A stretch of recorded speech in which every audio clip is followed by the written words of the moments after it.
to be here, and I appreciate the opportunity to speak to you all.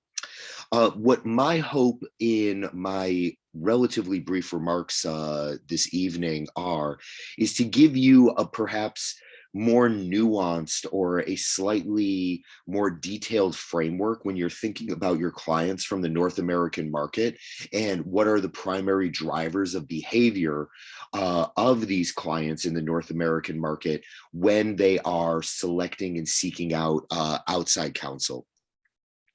I think the first thing that I have observed is that the market as a whole is retrenching. Ever since COVID hit in late 2019, purchasers of legal services have overall been extraordinarily cautious about trying out unknown quantities. They are very cautious about exploring new methods, and they're generally resistant to exploring opportunities with new firms unless there's an absolute desire or absolute business need, because their current roster of firms aren't able to provide the counseling that they need. I think that the overall theme I have seen is stability and comfort.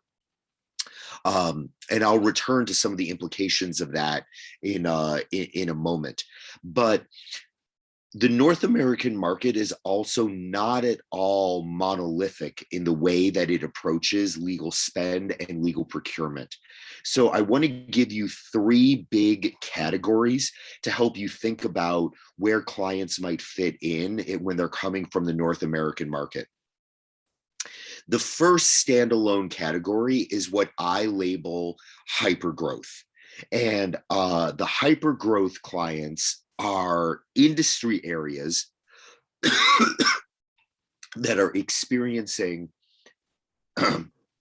absolutely massive growth in terms of top line revenue. I'm not talking about massive growth that's being driven by investment. I'm talking about actual markets that are selling, and top line actual generated revenue is growing at extraordinary rates.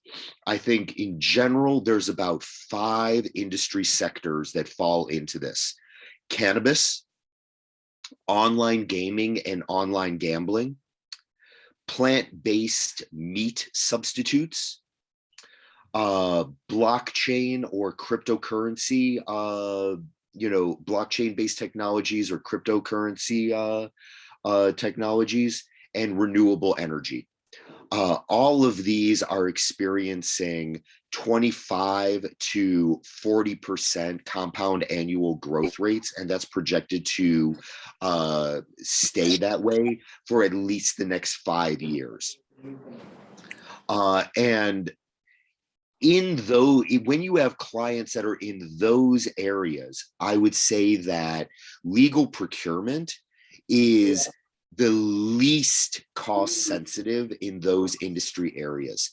The focus there is on speed. If any of you are familiar with American history, I would call this a gold rush or a land grab, which is basically a free-for-all. And everyone is rushing in and is attempting to capture as much market share as quickly as possible. And they may very well do it in a sloppy way and take on risk. But the idea is capture the market share now and clean up your legal risk later on. I think that the second big bucket of North American clients to think about is what I would consider large cap, blue chips, or your Fortune 200 companies. These are your extremely large companies across all industry sectors. And I'm generally thinking about top line annual revenues of US 20 billion or more.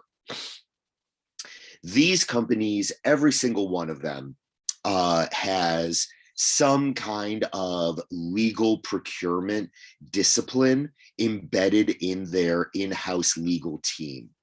You can expect discipline from them. You can expect RFPs from them. They will have lots of asks. They will ask for alternative fee arrangements, and they will be sophisticated in the way that they ask for alternative fee arrangements. They will know what a collar is. They will know what a cuff is, and they will expect you to know that as well. These are your purchasers that will follow up their bark with actual bite. They have enough purchasing power that they will change counsel if they are not happy with the counsel, and they will run sophisticated bidding processes for work, and they will actually follow through on those bidding processes. However, Asia Pacific, and particularly Southeast, well, everything from South Asia to Southeast Asia is not their particular pain point from a legal procurement perspective. It's not their biggest source of spend, and it's the area of the world and their operations that frankly gets the least amount of attention. So you do have an opportunity if you have a strong local relationship, especially if they have regional lawyers that you have a good relationship with, you may be able to squeak by at least until COVID switches from being a pandemic to being endemic.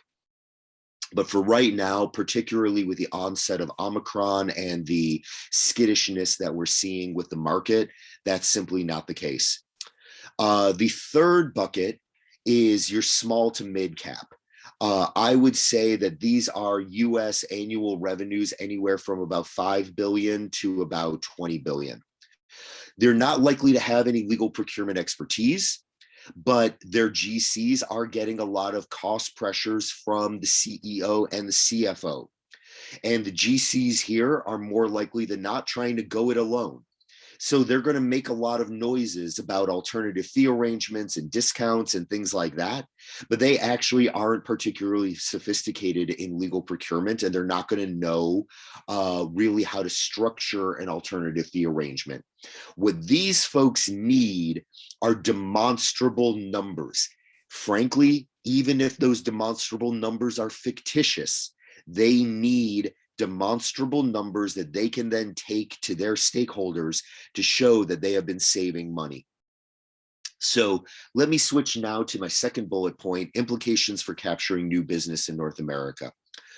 One, for right now, at least until Omicron passes and we get a little bit more advanced in the way that we're able to handle the COVID pandemic, focus on deepening your relationships with existing clients. Right now, you're not going to get a very good ROI for pursuing new clients.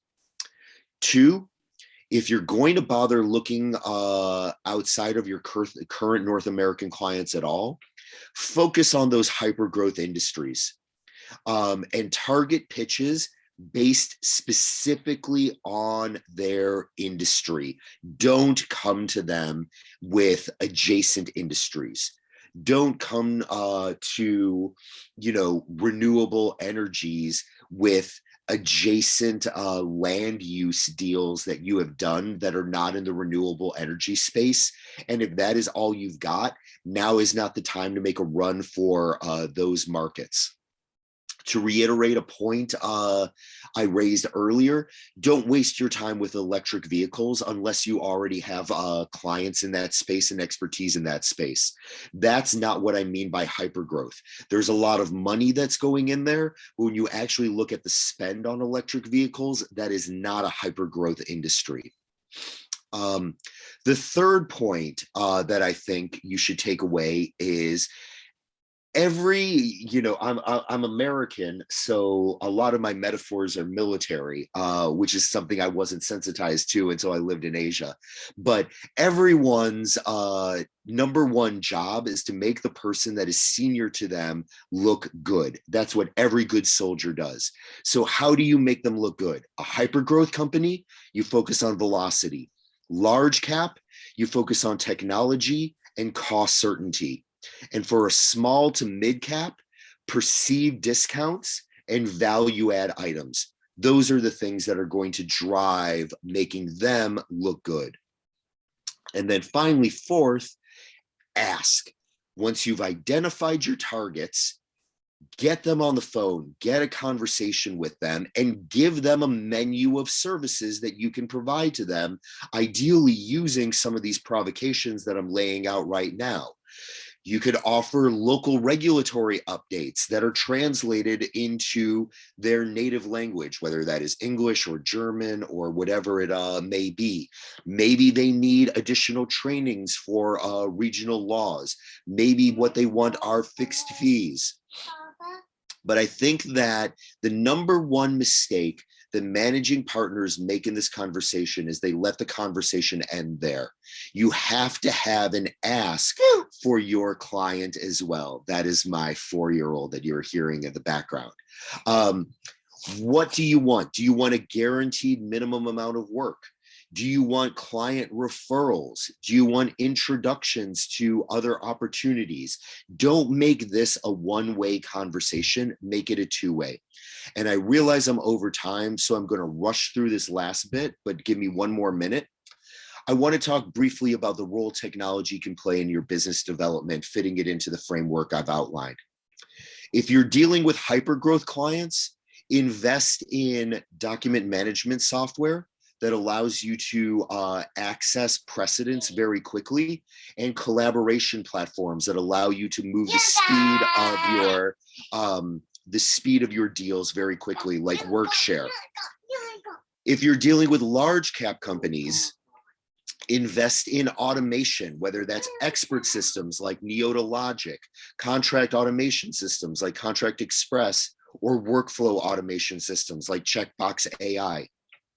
And if you're dealing with small to mid cap, invest in knowledge management resources to aid in local compliance efforts. And oftentimes for those folks, it may be a combination of both human and technology. I'll conclude my remarks there, and thank you.